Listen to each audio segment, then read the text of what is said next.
दोस्तों, आपकी कामयाबी आपके घर में सुख शांति लाती है।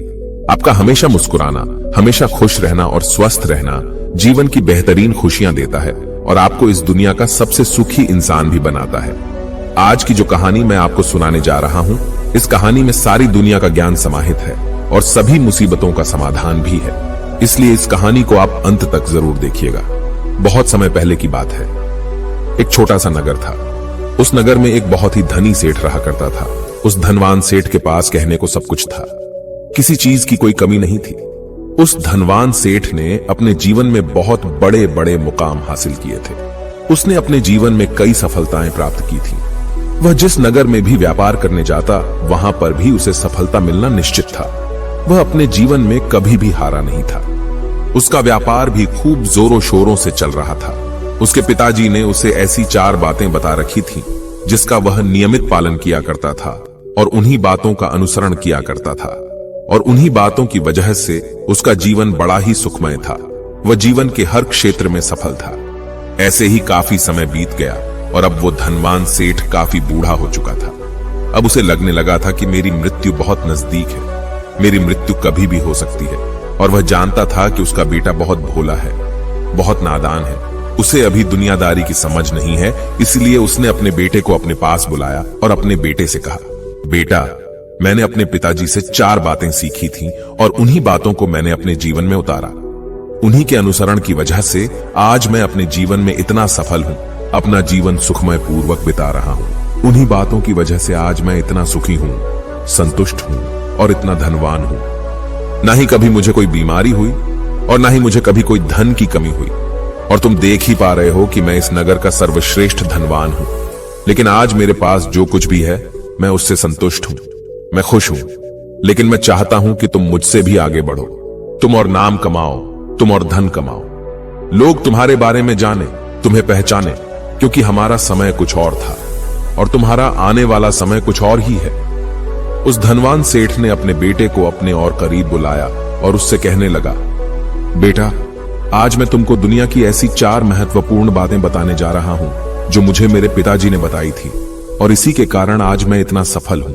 यदि तुमने इन सभी बातों को अपने जीवन में उतार लिया, इनका नियमित तौर पर पालन किया, इनका अनुसरण किया, तो तुम भी अपने जीवन में बहुत धनवान बन जाओगे। अपने जीवन को बहुत सुखमय तौर पर बिताओगे। इन बातों के अनुसरण से न तो तुम्हारे घर परिवार में कोई दुख आएगा और न ही तुम्हारे व्यापार में कभी कोई परेशानी उत्पन्न होगी। इतना कहकर धनवान सेठ अपने बेटे को 4 बातें बताना शुरू करता है। वह कहता है, बेटा, सबसे पहली बात है काम पर छांव में जाना और छांव में आना। दूसरी बात, अपने घर के चारों तरफ चमड़े की बाढ़ रखना। तीसरी बात, हमेशा खाने को मीठा करके खाना। और चौथी बात, अपनी पत्नी को हमेशा बांध कर रखना। इतना कहकर वह धनवान सेठ अब निश्चिंत हो चुका था। वह यह जानता था कि उसका बेटा बहुत भोला है। वह अपने पिता की बात अवश्य मानेगा और इन सभी 4 बातों को अपने जीवन में उतारेगा और इनका अनुसरण भी करेगा। देखते देखते कुछ महीने बीत गए और फिर एक दिन धनवान सेठ मृत्यु को प्राप्त हो गया। अपने पिता की मृत्यु के बाद उस धनवान सेठ के बेटे ने उन सभी 4 बातों को एक कागज पर लिख लिया ताकि वह उन्हें भूल न जाए और उन्हीं बातों को वह अपने जीवन में उतारने लगा। उन 4 बातों का अनुसरण करने लगा। सबसे पहली बात जो उसके पिता ने उससे कही थी, छांव में जाना और छांव में आना, तो उसने अपने घर से लेकर अपनी दुकान तक पूरे रास्ते पर एक टेंट लगवा दिया, क्योंकि उसके पास पैसा तो बहुत था और उसे कोई रोकने वाला भी नहीं था।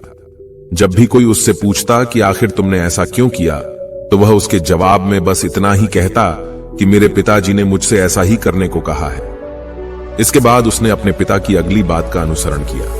उसने अपने घर के दोनों तरफ चमड़े की एक दीवार खड़ी करवा दी। इसे देखकर आसपास के लोग बहुत क्रोधित हो गए। वे लोग उससे झगड़ा करने पर भी उतर आए।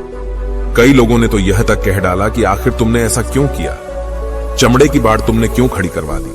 चमड़े से बहुत बदबू आती है और इससे हमें तकलीफ होती है। इसे आज ही निकलवा दो। लेकिन कोई उसका कुछ भी ना बिगाड़ सका, क्योंकि उसके पास बहुत पैसा था। इसलिए कोई भी व्यक्ति उसका ज्यादा समय तक विरोध न कर सका और उसने भी मन बना लिया था कि वह अपने पिता की सभी बातों को पूरे दिल से मानेगा। उसके पिता ने उसे तीसरी बात कही थी, खाने को मीठा करके खाना। जिस कारण वह अपनी पत्नी से हर रोज खाने में कुछ मीठा ही बनवाता था। कभी सेवियां, कभी खीर, कभी हलवा तो कभी मिठाइयां। हमेशा यही सब खाता रहता। और उसके पिता ने उसे चौथी बात कही थी, अपनी पत्नी को हमेशा बांध कर रखना, जिस कारण वह हर रोज अपनी पत्नी को रस्सी से बांध कर रखता था। ऐसे ही कई दिन बीत गए और देखते ही देखते अब वह सेठ के बेटे का जीवन धीरे धीरे बर्बाद होने लगा था, क्योंकि उसने अपने पिता की सभी बातों का गलत मतलब निकाला था और वह उसी के अनुसार उनका पालन कर रहा था। देखते देखते उसका उतना बड़ा व्यापार अब ठप होने लगा था। उसके यहां पर ग्राहकों की संख्या कम होने लगी थी, क्योंकि जब उसका मन करता तब वह दुकान जाया करता और जब उसका मन करता तो वह दुकान से वापस घर लौट आता। उसका अपने पिताजी के इस कारोबार में मन नहीं लगता था। इस कारण उसके सारे ग्राहक अब उससे नाराज होने लगे थे। उसके सारे ग्राहक अब एक एक करके उस दुकान को छोड़ते चले जा रहे थे। इसी कारण उसका पूरा व्यापार अब ठप हो चुका था। जिस व्यापार को खड़ा करने में उसके पिताजी ने खून पसीना एक कर दिया था, उस व्यापार को उसने कुछ ही महीनों में पूरी तरह से बर्बाद कर दिया था।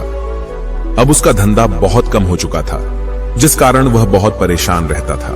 वह बहुत चिंतित रहता था और इसके साथ ही उसने अपने घर के चारों तरफ चमड़े की दीवार खड़ी करवाई थी। उस कारण आसपास पर बहुत गंदी बदबू फैल चुकी थी। इसलिए जो भी उसके आसपास रहते थे उन सभी ने वह घर छोड़कर कहीं और पर अपना बसेरा बसा लिया। चमड़े की बदबू के कारण अब उसके घर में भी कोई नहीं आता था। यहां तक कि उसके मित्र और रिश्तेदार भी उस घर में आने से कतराते थे। लेकिन अब भी उसे समझ नहीं आ रहा था कि आखिर ये सब हो क्यों रहा है। वो बहुत परेशान रहने लगा था और वह हमेशा मीठा भोजन किया करता था, जिस कारण उसका वजन बहुत ज्यादा बढ़ चुका था और इस मोटापे के कारण उसके शरीर में न जाने कितनी सारी बीमारियों ने अपना घर बना लिया था। आए दिन उसके घर पर वेद आने लगे थे। इन्हीं कारणों से अब उसका पैसा भी इन चीजों में बर्बाद होने लगा था और अपने पिता की चौथी बात उसने मानी थी। वह थी अपनी पत्नी को बांध कर रखता, जिसकी वजह से उसकी पत्नी उससे नाराज हो गई और वह घर छोड़कर अपने मायके लौट गई। उसने अपनी पत्नी को मनाने की कोशिश की, तरह तरह के उपाय किए, लेकिन उसकी पत्नी नहीं मानी। और वैसे भी कोई भी स्त्री ऐसे मर्द के साथ क्यों रहना चाहेगी जो उसे बेवजह ही बेबात पर बांध कर रखता हो। देखते देखते अब वह सेठ के बेटे का पूरा जीवन बर्बाद हो चुका था। न तो अब उसके पास व्यापार बचा था, न ही धन, न ही उसकी पत्नी, और न ही वह रिश्तेदार जो पैसों के लिए उसके आसपास घूमा करते थे। और तो और अब उसका स्वास्थ्य भी ठीक नहीं रहता था, जिस कारण वह बहुत चिंतित रहने लगा था, बहुत परेशान रहने लगा था। उसे यह सब समझ ही नहीं आ रहा था क्या हो रहा है और क्यों हो रहा है। इन सभी बातों को लेकर तो बहुत परेशान रहता और वह मन ही मन अपने पिताजी को कोसा करता, कहता, पिताजी आपने तो मेरा पूरा जीवन बर्बाद कर दिया। आपकी उन 4 बातों के कारण आज मुझसे मेरा सब कुछ छिन चुका है। न तो मेरे पास व्यापार रहा, न ही धन दौलत, न ही वह रिश्तेदार, न ही मेरी पत्नी, और यहां तक कि मेरे स्वास्थ्य ने भी मेरा साथ छोड़ दिया है। आप ही के कारण आज मेरा पूरा जीवन बर्बाद हो चुका है। यदि मैंने आपकी वह 4 बातें ना मानी होती, यदि मैंने उन्हें अपने जीवन में न उतारा होता, तो आज मैं एक सुखमय जीवन जी रहा होता। आपकी इन 4 बातों पर चलकर मुझे क्या मिला? मैंने एक आज्ञाकारी बेटे की तरह आपकी सारी बातें भली भांति मानी, उन पर यकीन किया, उनका अनुसरण किया। लेकिन मैं ही मूर्ख था जो मैंने आपकी उन बातों पर आंख बंद करके यकीन कर लिया। इतना कहकर वह फूट फूट कर रोने लगा। तभी उसे एक दिन पता चला कि उसके पास के नगर में एक साधु आए हुए हैं और वह साधु सभी की समस्याओं का हल बताते हैं। चाहे कैसी भी समस्या हो, वह उसका निवारण अवश्य करते हैं। यह सुनकर उसने सोचा कि चलो एक बार मिलकर देखता हूं, हो सकता है कि मेरी भी समस्या का समाधान मुझे मिल जाए। इस आशा के साथ वह उन साधु के पास पहुंचा। वहां पहुंचकर सीधा उनके चरणों में जा गिरा और जोर जोर से रोने लगा। वह कहने लगा, हे गुरुवर, अब आप ही मुझे बचा सकते हैं। मेरे पिताजी ने तो मेरा पूरा जीवन बर्बाद करके रख दिया। आज मेरी जो भी स्थिति है वह सब मेरे पिताजी के कारण ही है। मेरे पिताजी ने मुझे जैसा कहा मैंने वैसा ही किया। हमेशा एक अच्छे बेटे की तरह उनकी सारी बातें मानी, अपने सारे फर्ज निभाए, और देखिए मेरे पिताजी ने मेरे साथ क्या किया। मरते मरते भी वह मुझे गलत बात सिखा गए और उसका खामियाजा मुझे आज भुगतना पड़ रहा है, क्योंकि मैंने उनकी सभी बातों को अपने जीवन में उतारा, उनका अनुसरण किया, और देखिए आज मेरे साथ क्या हो गया। मेरा तो पूरा जीवन ही बर्बाद हो गया। मैं अब तक यह नहीं समझ पाया कि मेरे पिताजी ने मेरे साथ ऐसा क्यों किया। क्या मैंने उनके साथ कुछ गलत किया था? इतना कहकर वह उन साधु के सामने और भी जोर जोर से रोने लगा। तभी वह साधु महाराज उस सेठ के बेटे से कहते हैं, बेटा चुप हो जाओ, पहले मुझे अपनी सारी बात तो बताओ। आखिर तुम्हारे साथ क्या हुआ है? तुम इस तरह से क्यों रो रहे हो? तुम्हारी इस परेशानी का क्या कारण है? उन साधु के इतना कहने पर उस सेठ के बेटे ने पर्ची उन साधु के हाथ में रख दी जो उसने अपने पिता की मृत्यु के बाद लिख रखी थी, जिसमें उसने अपने पिता की चारों बातें लिखी थी। उन साधु ने पर्ची ली और उसे पढ़ने लगे, और उन्होंने जैसे ही वह पढ़ा वह जोर जोर से हंसने लगे, और वह उस सेठ के बेटे से कहते हैं, तुम कितने बड़े मूर्ख हो। तुम्हारे पिता ने तो तुम्हें दुनिया का सारा ज्ञान दे दिया, लेकिन तुम उसे समझ नहीं पाए। तुम उसका सही तरह से पालन नहीं कर पाए और कहते हो कि तुम्हारे पिता ने तुम्हें गलत राह दिखाई है, तुमने गलत संदेश दिया है। तुम्हारे पिताजी तो तुम्हारी परीक्षा ले रहे थे कि तुम उनकी बातों को समझ पाते हो या नहीं, तुम उनकी बातों का सही मतलब निकाल पाते हो या नहीं। यदि वह चाहते तो इसका मतलब तुम्हें अच्छी तरह से बता सकते थे, लेकिन वह चाहते थे कि तुम इन बातों का मतलब खुद से जानो, खुद से समझो कि इन बातों का क्या अर्थ है। लेकिन अब तो ऐसा प्रतीत होता है कि मानो तुम्हारी बुद्धि बिल्कुल भ्रष्ट हो चुकी है। तुमसे बड़ा मूर्ख मैंने आज तक नहीं देखा। जिसके पास दुनिया का इतना बड़ा ज्ञान हो, वह भला इतनी बड़ी मूर्खता कैसे कर सकता है? तुम्हारे पास कोई ज्ञान नहीं है, तुमने कोई भी ज्ञान अर्जित ही नहीं किया। अगर तुम इन बातों का सही मतलब समझ चुके होते तो तुम भी अपने जीवन में अपने पिता की तरह ही सफल होते, खुश होते, और तुम्हारा जीवन सुखमय तरह से बीत रहा होता। लेकिन तुम इतने बड़े मूर्ख हो कि तुमने अपने पिता की बातों का गलत मतलब निकाल लिया। उन बातों के मतलब के बारे में तुमने सोचा तक नहीं। उन्होंने जैसा कहा तुमने वैसा करना शुरू कर दिया। यदि तुम्हें उन बातों का अर्थ नहीं पता चल रहा था तो तुम किसी ज्ञानी से मिल सकते थे, तुम उससे उस बात का मतलब निकाल लेते।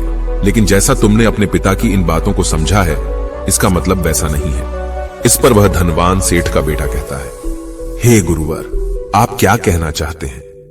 क्या मैं अपने पिता की बातों को सही नहीं समझ रहा? और वैसे भी इसमें समझने लायक है क्या?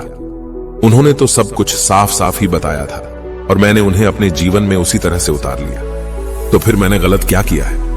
इस पर गुरुवर एक बार फिर मुस्कुराने लगे और उस सेठ के बेटे से कहते हैं, बेटा, ये जो बातें लिखी गई हैं, इन बातों के पीछे एक गहरा अर्थ है जिसे तुम समझ नहीं पाए। इसी कारणवश तुमने यह मूर्खता कर दी और इसी कारणवश तुमने अपना पूरा जीवन बर्बाद कर लिया।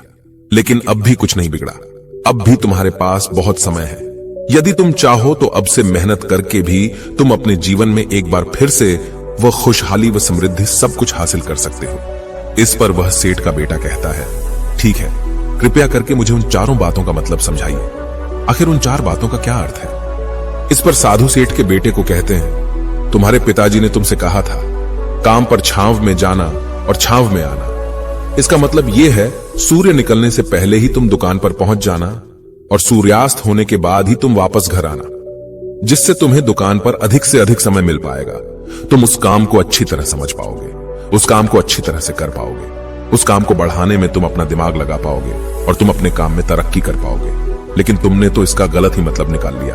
तुमने तो अपने घर से लेकर दुकान तक एक ऐसा टेंट लगवा दिया जिससे तुम छांव में आ सको और छांव में जा सको। अब तुम ही बताओ, क्या तुमने अपने पिताजी की इन बातों का सही मतलब समझा था? यह सुनकर वह सेठ का बेटा जोर जोर से रोने लगा और कहने लगा, हे गुरुवर, मेरी ही गलती थी। मैंने अपने पिता की इन बातों का गलत मतलब निकाला और इसी कारणवश आज मैं पूरी तरह से बर्बाद हो चुका हूं। मैं ही सबसे बड़ा मूर्ख था। मेरे पिताजी ने तो मुझे इतना महत्वपूर्ण ज्ञान दिया था, लेकिन मैं उस हीरे को पत्थर समझ बैठा। आगे वह सेठ का बेटा उन गुरुवर से कहता है कि गुरुवर, दूसरी बात क्या है, उसका अर्थ क्या है?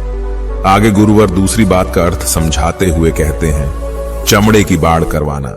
इसका अर्थ यह है कि तुम अपने घर में कुत्ता या बिल्ली पालना। जब तुम अपने घर में कुत्ता बिल्ली पाल लोगे तो यह तुम्हारे घर की चारों ओर से रक्षा करेगा, जिससे तुम्हारी धन दौलत पूरी तरह से सुरक्षित रहेगी और तुम बेफिक्र होकर दुकान पर मन लगा सकोगे, बेफिक्र होकर दुकान के कामों को समझ सकोगे और तरक्की कर पाओगे। और तो और तुम्हारे मन में कभी यह भी डर नहीं होगा कि कहीं कोई चोर आकर मेरी संपत्ति न चुरा ले। चमड़े की बाड़ करवाने का असली मतलब यह है, लेकिन तुमने तो चमड़े की बाड़ करवाने का मतलब कुछ और ही निकाल दिया। तुमने तो अपने घर की 2 दीवारों को ही चमड़े से पूरी तरह से भरवा दिया, जिस कारण आसपास गंदी बदबू फैल गई। तुम्हारे आसपास के पड़ोसी भी अपना घर छोड़कर कहीं और चले गए। यहां तक कि तुम्हारे मित्र, तुम्हारे सगे संबंधी भी उस बदबू के कारण तुम्हारे घर पर आने से कतराने लगे। और अब हालत यह हो चुकी है कि ना तो तुम्हारे घर पर कोई आता है और न ही कोई जाता है। और इसी कारणवश लोग तुम्हें नापसंद करने लगे। और तुम्हारी बर्बादी का यह भी कारण है। आगे सेठ का बेटा कहता है, हे गुरुवर, यह सब तो ठीक है, लेकिन यह खाने को मीठा करके खाना, इसका क्या? मैंने इसका भी अर्थ गलत निकाला है क्या? मैंने तो अपने पिता की बातों के कहे अनुसार ही हर रोज मीठा खाया, और आज देखिए मेरा शरीर कितना वजनदार हो चुका है, जिस कारण मुझे अनेक प्रकार की बीमारियों ने घेर रखा है। क्या मैं इस बात को भी गलत समझ रहा था? इस पर वह साधु उस सेठ के बेटे से कहते हैं, हाँ, तुमने इस बात का भी गलत मतलब ही निकाला है। मीठा करके खाने का अर्थ यह है कि जब भी तुम्हें भूख तेजी से लगे तभी तुम्हें भोजन करना है, न उसके पहले और न उसके बाद। अन्यथा यदि तुम्हें भूख न लगी होगी और तुम्हें भोजन मिल जाए तो तुम उस भोजन की कभी कदर नहीं करोगे। वह रोटी तुम्हें कभी मीठी नहीं लगेगी, फिर चाहे वह भोजन कितना भी स्वादिष्ट क्यों ना हो, चाहे भोजन कितना भी लाजवाब क्यों ना हो, तुम उसकी कदर कभी नहीं कर पाओगे, तुम उसका सम्मान कभी नहीं कर पाओगे। किंतु जब एक व्यक्ति को जोरों की भूख लगी होती है तो उसके सामने यदि तुम सूखी रोटी भी रख दो तो भी वह उसके लिए किसी पंचमेल से कम नहीं है। वह उसे प्रेम पूर्वक खाता है, उसका आदर करता है, उसका सम्मान करता है, और वह रोटी उसे मीठी लगती है। इसीलिए तुम्हारे पिताजी ने यह कहा था कि भोजन मीठा करके खाना, जिससे तुम्हारा स्वास्थ्य भी अच्छा रहेगा।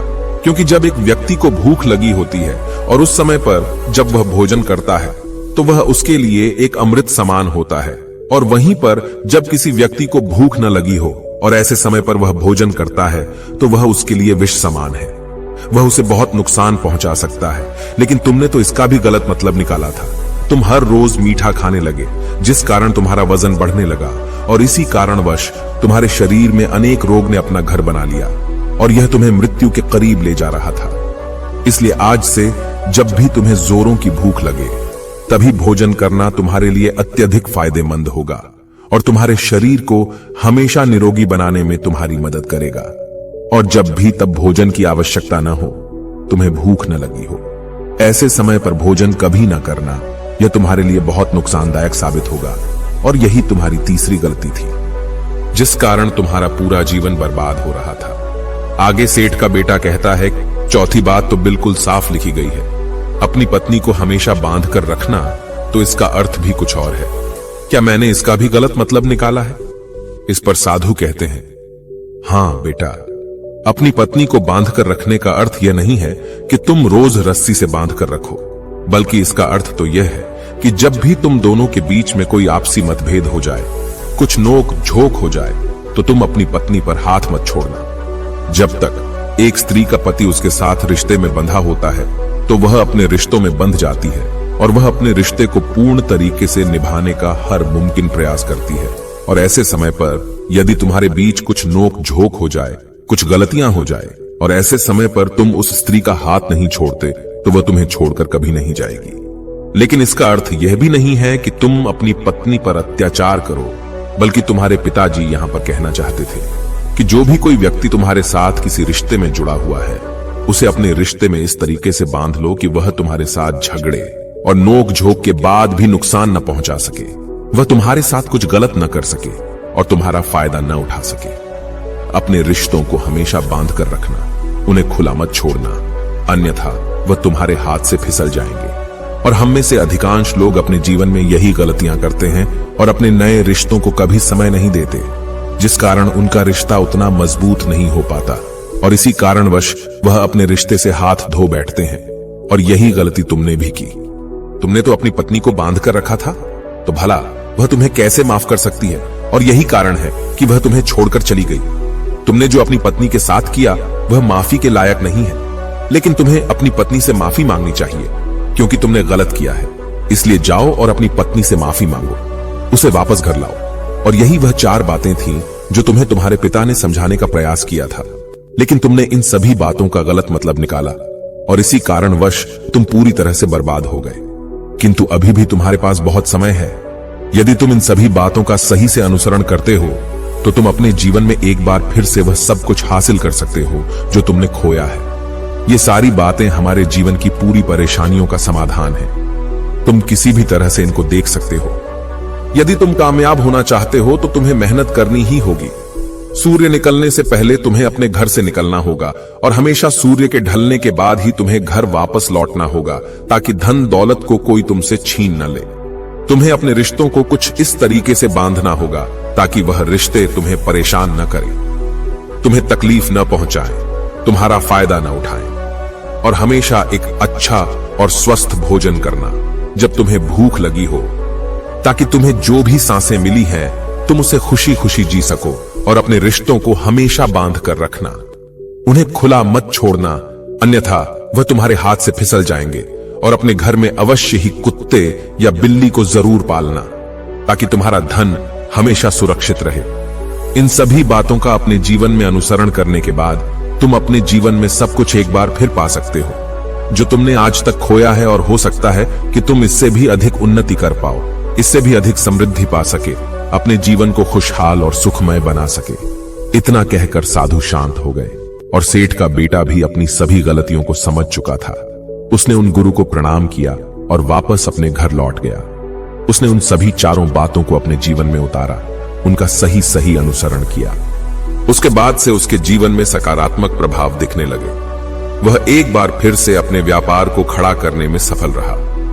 वह एक बार फिर से अपनी पत्नी को घर लाने में सफल रहा और देखते ही देखते उसका जीवन सुखमय और आनंदमय हो गया था।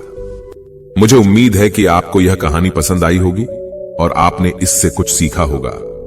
कहानी के बारे में अपने विचार आप हमें नीचे कमेंट बॉक्स में कमेंट करके बता सकते हैं। जाने से पहले वीडियो को लाइक करें और चैनल को सब्सक्राइब जरूर करें।